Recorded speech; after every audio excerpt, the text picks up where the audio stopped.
What's up, guys? It's Doodoo Poker here, back for another video. Sometimes in poker, you play a hand that has no basis in theory and no basis in MDA. So what do you do in a spot that is not a GTO line and you have no data in your MDA database? Well, let's take a look at this hand and try to figure out what to do, okay? So I am in the small blind. I am against a complete unknown. This is our first hand together, okay? So I am in the small blind. I raise 3x. He calls, and I have ace-9 off. I flop top pair, top kicker, and I form my c-betting range around bet 25. So I bet 25 here, and my opponent raises 7x on the flop, okay? We know this because it's 261 divided by 37, right? So he raises me 7x. Okay, what's the first thing we know about raising? Well, usually the bigger my opponent raises, the stronger their range. Okay?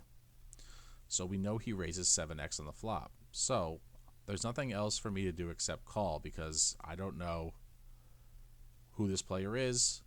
My hand is too high up in my range. So now I'm just playing my range, right? I'm too high up in my range, and he might not bet turn, he might not bet river. I could improve. Lots of good things can happen. Also, lots of bad things can happen, right? So we always call flop. So on the turn is where it gets interesting. I call flop.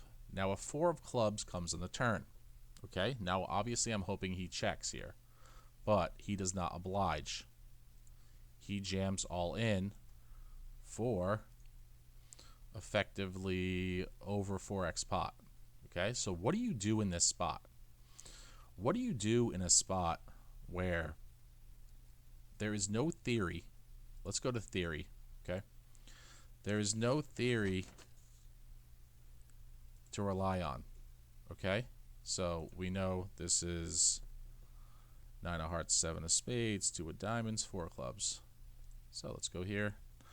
9 of hearts, 7 of spades, 2 of diamonds. And let's say I bet small and he raises huge. See here, he raised 7x. Now it's not really a thing already in theory, but let's say he raised 12, okay? So in theory, you're supposed to 3-bet more, but lots of reasons why I don't think that's good. Let's just say we called. It's mixed anyways. Now the turn is a 4 of clubs, okay? So I'm supposed to donk.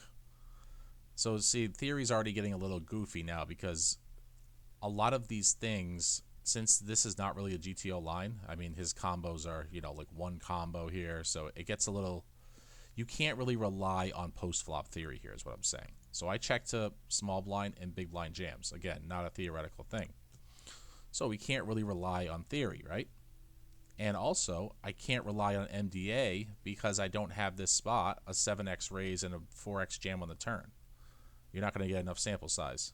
So when two things happen, when you can't rely on theory and when you can't rely on MDA, what do? Well, what we do is we have to think about, even though if we don't have this exact spot in MDA, we have to think about MDA principles. What is an MDA principle? One of the core MDA principles you learn after studying MDA for a long time is that texture always supersedes sizing. What does that mean? That means if I have a 0 EV hand and I know the texture is overbluffed, but the sizing is underbluffed, I always call. Why? Because texture takes priority over sizing. Contrastly, if I'm in a 0 EV spot and I know the texture is underbluffed but the sizing's overbluffed, I always fold because texture supersedes sizing, okay? So texture is always more important than sizing in every spot when you're looking at MDA.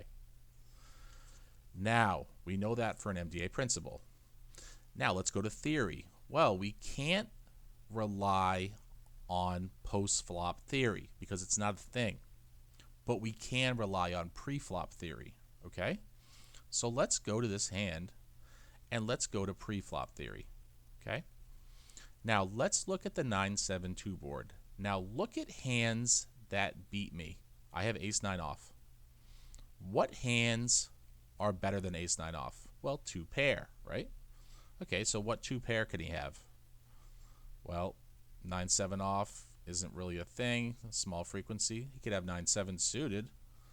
I have a 9 of diamonds, so I block 9-7 suited, so he has one combo of 9-7 suited, okay? He can have a set of 9s, yes, but that's only one combo, and he 3-bets it sometimes. He can also have a set of 7s, that's 3 combos, and a set of 2s, okay? That's 3 more combos, okay? So let's say 9 combos of value. Can he have 9-2 suited? No. Can he have 7-2 suited? No. Can he have 9-2 off? No. Can he have 7-2 off? No. Okay? So the most important card on the board is the 2. Why? The 2 cuts into his value combos, which means a lot of the 2x hands are not available pre-flop because of pre-flop, right? If there's a 2 on the board, a lot of 2 pair hands that beat ace-9 don't exist because 9-2 suited is not a thing. 9-2 off is not a thing. 7-2 off is not a thing. Now, we don't know this for sure, of course, but poker's a game of incomplete information. You have to make an educated guess, okay? So we know from pre-flop theory that there's not many value hands because of the 2. The 2 is very important. It's the most important card on the flop, okay? Because there's not many 2 pair hands because the 2 doesn't call pre-flop, right? So we also know that, yes, the sizing was 7x, which is huge. The turn jam, which is huge. But remember, MDA principle, texture supersedes sizing. So even though in MDA, big sizings are usually value heavy, the texture, meaning the value range, supersedes the sizing. So he doesn't have much of a value range. So once we put those two things together, it's a snap call on the turn, okay? Because the value range is so small in combos, it doesn't matter how big he bets, right? Because texture supersedes sizing, and in theory, we can't go to post-flop, but we go to pre-flop, all right?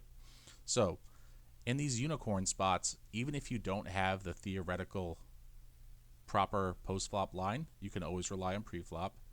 If you don't have the MDA specific, you can always go back to MDA core principles. All right, guys? So in game, I know this, and I call, and he has 6-5 off, and we scoop the pot. All right, guys? Thought this hand was cool. A lot of different concepts going on, but this is how you analyze a hand when you don't know the theory post-flop and you don't know the MDA post-flop. You always go back to what you know, and you always refer back to pre-flop theory. All right, guys? Thanks for checking out the video. Please subscribe if you haven't, and I will be making a new video every day, 9 a.m. Eastern Standard Time, and I will see you in the next video. Take care.